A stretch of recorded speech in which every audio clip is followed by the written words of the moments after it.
Hello दोस्तों, स्वागत है आपका एक बार फिर से आपके अपने चैनल A4S हब पे। आज हम बातें करने वाले हैं NDA 2025 फिजिक्स सिलेबस। ठीक है, आज हम फिजिक्स के सिलेबस के बारे में बात करने वाले हैं कि NDA में फिजिक्स का क्या सिलेबस है, हमें क्या पढ़ के जाना है, अपनी तैयारी कैसे रखनी है, तो उसके बारे में आज कुछ बातें करने वाले हैं। तो आज जो हमारा मुद्दा है, ठीक है, वो क्या है? वो है फिजिक्स का सिलेबस डिस्कस करने के बारे में। हमें डिस्कस करना है फिजिक्स का सिलेबस। अब आपको पता है कि फिजिक्स का सिलेबस कैसा हो सकता है। 11-12 के कुछ पोर्शंस इंक्लूडेड होंगे, मतलब जैसा कि हम एक्सपेक्ट करते हैं कि फिजिक्स बहुत ज़्यादा टफ नहीं आता है। ठीक है, ऊपर से की कॉन्सेप्ट्स पूछे जाते हैं, जो भी यहाँ पे सिलेबस में मेंशन्ड है, हमें उसी के ट्रैक रिकॉर्ड पे पढ़ना है। अब अगर मैं सिलेबस की बात करूँ NDA 2025 के लिए, हमारे पास जो सेकेंड अटेम्प्ट होने वाला है, उसमें ये सारे जो टॉपिक्स हैं ये हमें सिलेबस में दे रखे हैं।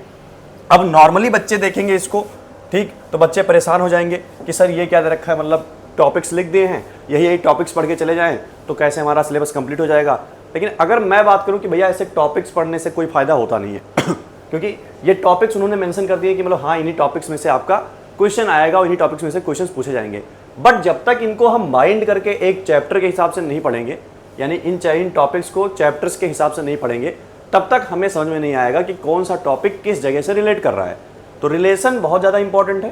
तो यहाँ पे रिलेट कराने के लिए हमें सबसे पहले जानना पड़ेगा कि ये जो टॉपिक्स हैं ये किन किन चैप्टर से इंक्लूडेड हैं। अगर मैं सिलेबस की बात करूँ तो यहाँ पे हमें दे रखा है physical properties and states of matter, mass, weight, volume, density and specific gravity, principle of Archimedes, pressure barometer. ठीक है, तो ये सब पढ़ना है कि मास क्या होता है, वेट क्या होता है, वॉल्यूम क्या होता है, density, specific gravity, Archimedes principal क्या है, बैरोमीटर। तो ये कहीं ना कहीं सुन के आपको लग रहा हो कि ये फ्लूइड्स चैप्टर का टॉपिक्स दे रखा है। फिर यहाँ पे मोशन ऑफ ऑब्जेक्ट दे रखा है, velocity, acceleration, Newton's laws of motion, force and, ठीक है, momentum, parallelogram of forces, stability and equilibrium of body. ठीक है, तो ये आपको कहीं ना कहीं देख के लग जाएगा कि भैया काइनेमेटिक्स का, न्यूटन्स लॉज ऑफ मोशन का, फ्रिक्शन का, ये सब उसका पोर्शन दे रखा है। ग्रेविटेशन आपको दे रखा है, ग्रेविटेशन तो आपका एक अलग चैप्टर ही है, ग्रेविटेशन आपको पढ़ के जाना पड़ेगा। Elementary ideas of work, work क्या होता है, एनर्जी पावर के बारे में पढ़ के आना, तो ये वर्क एनर्जी पावर का चैप्टर है। Heat, measurement of temperature, heat change of state and latent heat, modes of transfer of heat, यानी ये थर्मोडायनेमिक्स का पार्ट है। किसका पार्ट है? थर्मोडायनेमिक्स का पार्ट है। Sound waves, their properties, simple musical instrument, भैया ये वेव्स यानी ऑसिलेशन वेव्स से पूछा जाएगा। ठीक है, rectilinear propagation of light, reflection and refraction, spherical mirrors and lenses, human eye, भैया ये आपका ऑप्टिक्स का पार्ट है। ठीक है, natural and artificial magnets, properties of magnet, earth has magnet, ये आपका मैग्नेटिज्म का पोर्शन है। Static and current electricity, conductors and non conductors, Ohm's law, simple electrical circuit, heating, lightning and magnetic effect of current, measurement of electrical power, primary and secondary sales, usage of X rays. ठीक है, तो ये सब क्या है? ये हमारा current electricity का पोर्शन है।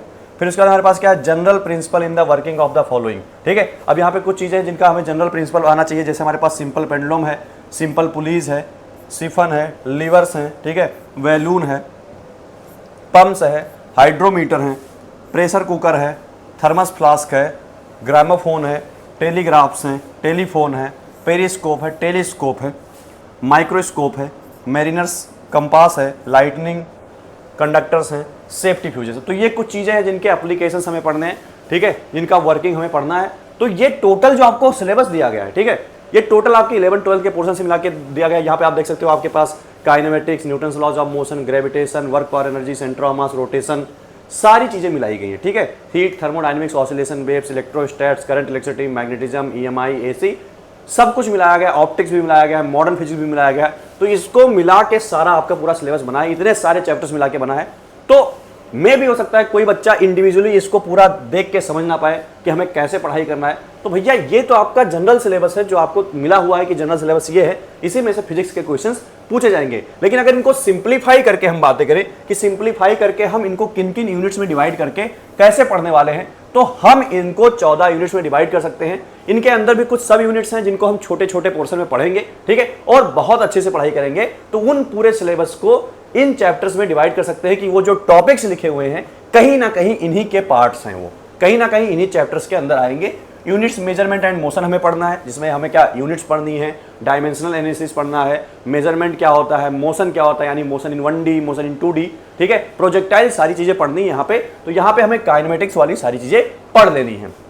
फिर हमें पढ़ना है न्यूटन्स लॉज ऑफ मोशन और फ्रिक्शन, ठीक है। न्यूटन्स लॉज ऑफ मोशन क्या होता है, फोर्स क्या होता है, ठीक है, फ्रिक्शन क्या होता है, इंपल्स क्या होता है, बहुत सारी चीजें यहाँ पे पढ़नी रहेगी। फ्रिक्शन क्या होता है, स्टैटिक फ्रिक्शन, मतलब बहुत सारी चीजें हमारे पास आ जाएंगी। अब इसके बाद हमारे पास आता है वर्क एनर्जी एंड पावर। क्या आता है, work energy and power. Work energy और पावर भी हमें पढ़ना पड़ेगा। वर्क क्या होता है, एनर्जी क्या होता है, पावर भी होता है। तो ये भी एक इंडिविजुअली चैप्टर है भैया, ये भी आपका एक इंडिविजुअली चैप्टर है। System of particle and rotational motion, यानी सेंटर ऑफ मास और रोटेशनल मोशन पढ़ना पड़ेगा।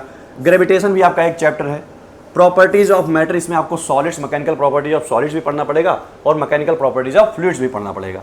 हीट एंड थर्मोडायनेमिक्स, ठीक है, आपको हीट पढ़ना पड़ेगा, थर्मोडायनेमिक्स पढ़ना पड़ेगा, काइनेटिक थ्योरी ऑफ गैसेस पढ़ना पड़ेगा। तो ये सारी चीजें भी यहाँ पे आपको पढ़नी पड़ेगी। ऑसिलेशन एंड वेव्स, यानी एसएचएम आपको पढ़ना पड़ेगा। क्या पढ़ना पड़ेगा, एसएचएम आपको पढ़ना पड़ेगा एंड वेव्स आपको पढ़ना पड़ेगा, ठीक है। इसके बाद हमारे पास क्या है, इलेक्ट्रोस्टैट्स है, इलेक्ट्रोस्टैटिक्स आपको पढ़ना है। करंट इलेक्ट्रिसिटी पढ़ना है। मैग्नेटिज्म, यहाँ पे मैग्नेटिज्म एक पूरा यूनिट दे रखा है, इसमें मैग्नेटिज्म आपको क्या पढ़ना पड़ेगा, मूविंग चार्जेस, क्या पढ़ना पड़ेगा, मूविंग चार्जेस एंड मैग्नेटिज्म। फिर ईएमआई पढ़ना पड़ेगा आपको, एसी पढ़ना पड़ेगा, अर्थ मैग्नेटिज्म पढ़ना पड़ेगा। क्या पढ़ना पड़ेगा, अर्थ मैग्नेटिज्म पढ़ना पड़ेगा, ठीक है। इसको हम मैग्नेटिज्म एंड मैटर भी कहते हैं। इलेक्ट्रोमैग्नेटिक वेव्स आपको पढ़ना पड़ेगा, ठीक है। और उसके बाद हमारे पास क्या है, उसके बाद हमारे पास है ऑप्टिक्स पढ़ना पड़ेगा आपको। और फिर हमें पढ़ना पड़ेगा मॉडर्न फिजिक्स। ऑप्टिक्स में आपको दो चीजें पढ़नी पड़ेंगी, एक तो आपको पढ़ना पड़ेगा रे ऑप्टिक्स और एक आपको पढ़ना पड़ेगा वेव ऑप्टिक्स। क्या पढ़ना पड़ेगा, रे ऑप्टिक्स और वेव ऑप्टिक्स। और उसके बाद आपको पढ़ना पड़ेगा मॉडर्न फिजिक्स। तो पीछे जो दिए गए थे वो आपके टॉपिक्स थे जो कि मेंशन्ड है, उनको तो पढ़ के ही जाना है, ठीक है। अब वो टॉपिक्स आते कहां से, तो वो टॉपिक्स आते हैं इन सारे चैप्टर्स से, और ये सारे चैप्टर्स के अंदर ही उन टॉपिक्स को हम कवर कर रहे होंगे और बहुत अच्छे से कवर कर रहे होंगे। तो आई होप आपको सिलेबस की वीडियो अच्छी लगी होगी और आपको पता चल गया होगा कि आपका सिलेबस क्या है, क्या क्या चीजें आपको पढ़ के जानी है। जितना सिंप्लीफाई करके हम सिलेबस बता सकते थे, हमने उतना सिंप्लीफाई करके सिलेबस बताया।